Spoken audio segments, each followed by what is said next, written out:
Let's say you just bought your dream home. You saved for years, you signed the papers, you got the keys. You now own that land, right? Well, yes and no. Because in Canada, you don't truly own the land the way most people think.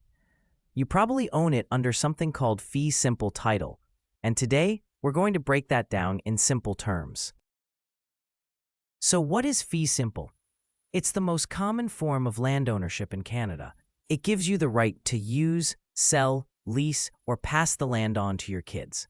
It's the strongest private property right most Canadians can have.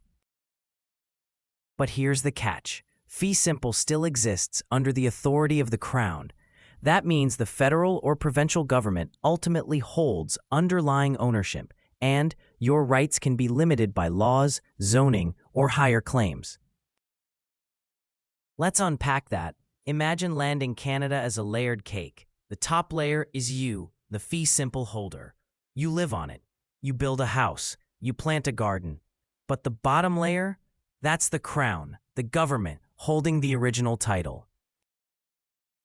And between those layers, laws, regulations, and possibly Indigenous land claims.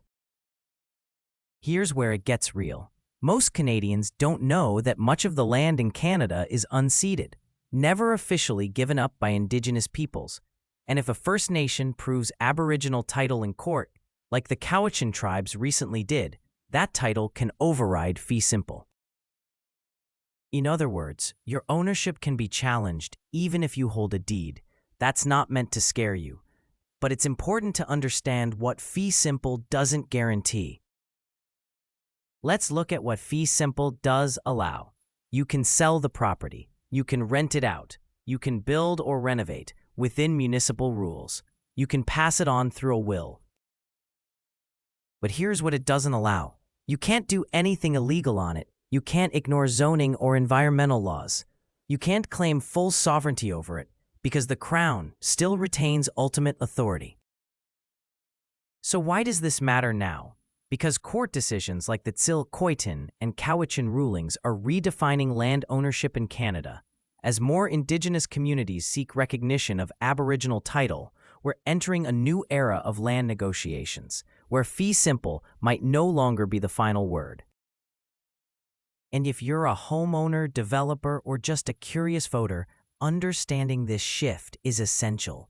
Here's the bottom line. Fee simple sounds like full ownership, but it's really a long-term lease from the Crown, with conditions.